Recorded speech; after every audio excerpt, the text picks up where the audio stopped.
దేవునికి మహిమ కలుగుగాక. క్రీస్తునామములో మీ అందరికీ షాలోమ్ తెలియజేస్తున్నాను.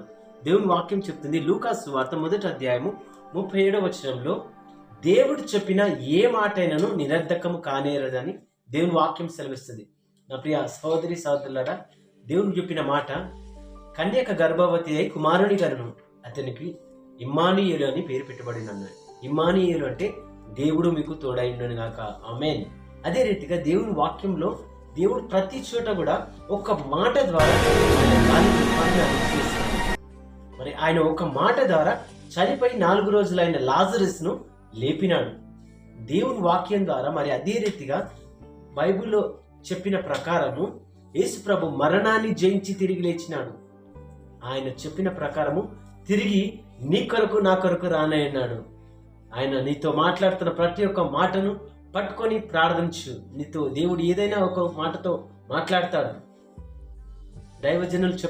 దైవజనులు చెప్పిన ప్రతి ఒక్క మాట కూడా నెరవేరుతుంది. ఎందుకంటే వారు అభిషేకింపబడ్డవారు.